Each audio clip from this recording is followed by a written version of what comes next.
ఈ మార్కులు అనేది ఎవడేస్తాడో అర్థం కాదు. ఎందుకేస్తాడో అర్థం కాదు. అసలు దానివల్ల ప్రయోజనం ఏంటో అర్థం కాదు. ఇప్పుడు సైన్స్‌లో 60 మార్కులకి పరీక్ష ఉన్నప్పుడు అందులో 30 మార్కులొస్తే గ్రేటే గదా! 40 మార్కులొస్తే గ్రేటే గదా! ఇంకో దాంట్లో 100 మార్కులు ఉన్నప్పుడు 35 వస్తే తక్కువవుతది గదా! ఇవి సబ్జెక్ట్‌ని బట్టి మార్కులుంటాయి. సబ్జెక్ట్‌ని బట్టి పాయింట్ ఉంటుంది.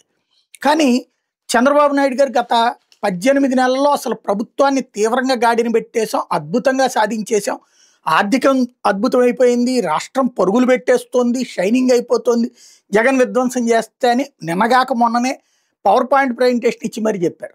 మళ్ళీ రోజు తిరిగేటప్పటికి మంత్రులు ఎవరు సరిగ్గా పనిచేయట్లేదు, మంత్రుల పనితీరు నాకు నచ్చట్లేదు అంటూ ఓ ర్యాంకులు ఇచ్చారు. అందులో పవన్ కళ్యాణ్‌కి 11వ ర్యాంక్ ఇచ్చారు.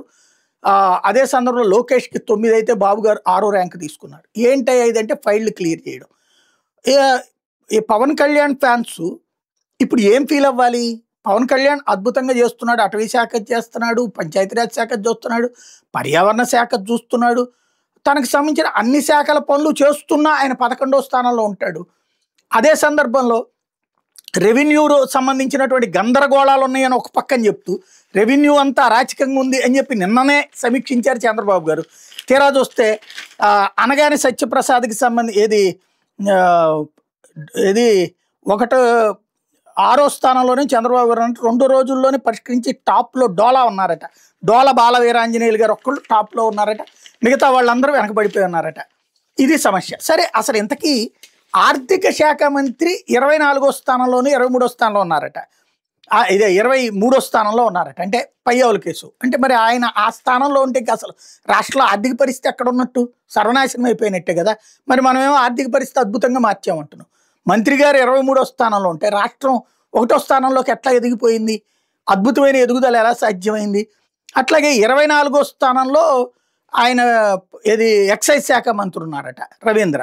మరి ఎక్సైజ్ ఆదాయం ఏమో ఓ పక్కన భారీగా పెరిగిందని మనమే చెప్తున్నాం. గతంతో పోల్చుకుంటే చక్కగా సిస్టమేటిక్గా తీసుకొచ్చామని మనమే చెప్తున్నాం. మరి రాంప్రసాద్ రెడ్డి గారిది అట్టడుగున ఉంది అన్నటువంటి లెక్క కూడా చెప్తున్నారు. మరి బస్సులు బాగానే నడుస్తున్నాయి, అలాగే మిగతా బస్సులు కూడా ట్రావెల్ బస్సులు బాగానే నడుస్తున్నాయి. మరి ఆయన శాఖ అడుగున ఉందేంటో తెలియదు. పవన్ కళ్యాణ్ 11లో ఎందుకు వచ్చారు తెలియదు. ఏంటంటే ఫైళ్ళు క్లియర్. ఏం ఫైళ్ళు ఉంటాయో, ఎందుకు ఉంటాయో అసలు అది మంత్రులకు పెట్టడం ఎందుకు? అదేదో అధికారిగా పెట్టేస్తపోతుంది కదా. పనికిమాలిన ఫైళ్ళు ఏమన్నా ఉంటే కనుక టైం వేస్ట్ కార్యక్రమం మంత్రులకు పెట్టి దాంట్లో వాళ్ళకి ర్యాంకింగ్లు ఇచ్చి, ఇంకోటి వ్యవస్థ అంతానేమో సర్వనాశనంగా ఉంది. ఒక్కొక్క మంత్రి 3 రోజులు, ఈవెన్ ముఖ్యమంత్రి గారే 3 రోజులు ఫైల్ తీసుకుంటున్నారని చెప్తున్నారు. మళ్ళీ ప్రభుత్వం ఏమో అద్భుతంగా నడుస్తుందని చెప్తున్నారు. అంటే మనం ఏది చెప్తే అది జనాలు వెర్రిగా నమ్మేస్తారనేటటువంటి కోణం ఒక ఎత్తు అయితే, రెండో పక్కన పవన్ కళ్యాణ్ చులకం చేయడం అవ్వట్లేదా? లోకేష్ పనితీరుని తక్కువ చేసి చూపెట్టడం అవ్వట్లేదా? చంద్రబాబు గారు కూడా సరిగ్గా పనిచేయట్లేదు అవ్వడం అవ్వట్లేదా? నోటితో ఒక మాట ఉంటుంది, ర్యాంకింగ్లో ఇంకో రకంగా ఉంటుంది. ఒకసారి అసలు ఇట్లాంటి అవసరమా? దీనికి ఎవడన్నా ప్రజలు ఓట్లేస్తాడా ఈ చూసి? ఇదివరకు కూడా ఆనందం 98%, 97%.